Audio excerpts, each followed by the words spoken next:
Setters are usually foreign virtual assistants who DM hundreds of people per day on your behalf, working to open conversations and schedule, traditionally, it's been sales calls. So, to cut to the chase on this, yes, setters can work in specific situations, like if they're using a fake profile that makes it look like they're a full time team member, or if they're sending out messages from your account as the business owner. However, in my experience, working with setters in any capacity has an abysmal hit rate.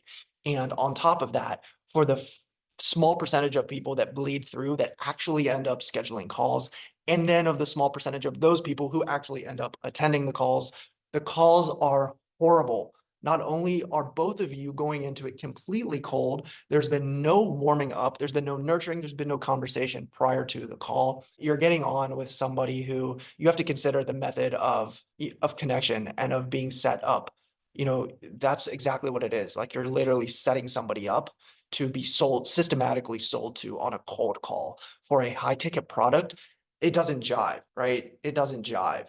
What I've actually found is that working with setters, if not done correctly, introduces more risk to the business and to your reputation and to your brand than it actually provides a benefit. Now, can you sort of overcome this quality issue with an overwhelming volume of sends? In other words, could you hire 5 virtual assistants, each sending 500 messages per day from their accounts and getting a few calls scheduled?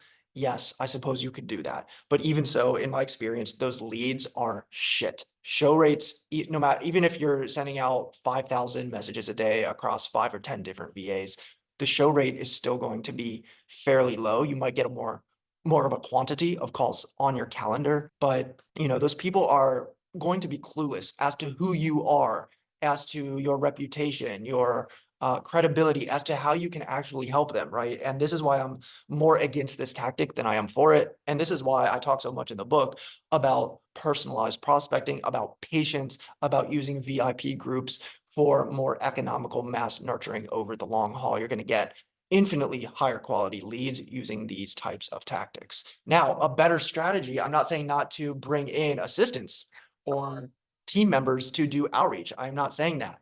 It's just a strategic shift in what you're using them for. And so a better strategy is to actually use quote unquote setters as group membership growth specialists, right? So I would much rather commission a couple of VAs to DM people with strategic group invites that are much less invasive and less out of the blue than to try to get that person to arbitrarily say yes to a random cold call with a stranger. That way, I can actually catalyze my group growth. I can nurture those people, get to know them in a much better setting, and then set up a call later once I've established some goodwill. So ultimately, no matter how you run it, your setter strategy needs to work for you. Maybe you put one virtual assistant on setting up calls just to keep that engine in place, and you learn how to approach those cold calls in a way that makes it work for you. Maybe you put 3 or 5 people on group growth for a bit of a hybrid approach, right? It's the best mix is the one that works for you. So figure out what that looks like and then iterate from there. Okay, let's talk about hiring and enabling your setters or virtual assistants. So there's really 2 directions that you can go for setters. You can use an agency or you can just hire individuals on your own.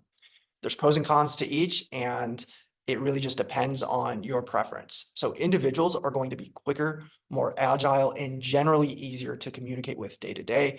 Agencies are less risky. They are more expensive, but often have contingencies and risk reversals in case they are not able to hit the promises that they make. I have used both approaches. Neither is right or wrong. Again, it just depends on your situation. If you're cash constrained, I recommend starting small, maybe try a single setter from Upwork or the Philippines and see how it goes.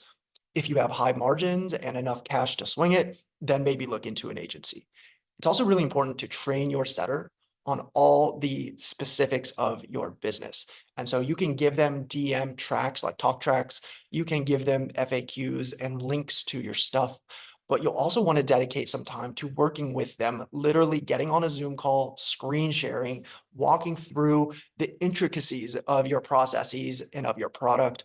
Actually share with them DM examples to show them what you want them to do and how you typically converse with people. If they will be using their own profile, then have them at least change their feature image and their job title so it appears that they work for your company full time. Also, instruct them on how to respond if someone asks to talk with the business owner, which will happen. If somebody asks to jump on a live call on the spot with them, how do you want to handle that situation? If someone says that they want to buy right then and there, how will you go about that process, right? And so you kind of need to prepare for all these different kinds of situations, permutations, and more. Working with a setter is also not passive. It will be front loaded in terms of your interaction, but you're going to need to maintain ongoing communication, training, and receiving status updates like on a weekly basis. So give your setter or your VA your WhatsApp number and tell them to just text you with any questions. Make sure you have them, again, send you some sort of report. Doesn't have to be daily, could be weekly or every 2 weeks, for example. But what you're looking to get a sense of with these reports is accounts contacted, response rate, and then calls scheduled or group invites actually sent so that you can gauge performance week over week. I like to incentivize my setters on top of base pay or any incentives that they get through their agency. So this is going to give them a little bit more motivation to work hard for me specifically.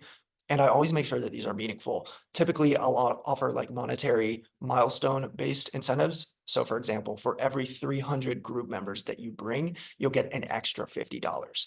Or they can be commission based rewards tied to sales that they lead me to. So, for example, for any client that I close on my high ticket offer that you set up or that you lead to, you'll get 2% of the deal price. So when you think about the life of a setter, how monotonous it is. The job is robotic as hell, right? They're basically automatons.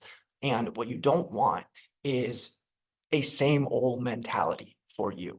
And so incentives that excite and motivate can really make the difference between calling it quits at 8 hours a day, just because that's the time that's been allotted for completion of the work, versus wanting to put in overtime to complete that one conversation, to reach back out to that one person in order to try to get that bonus. I also like to send surprise gifts to my VAs. So in general, if you can send over, a $10, $20 gift every once in a while, just because it shows incredible goodwill. And that will go a long way towards forging that bond above just a transactional relationship.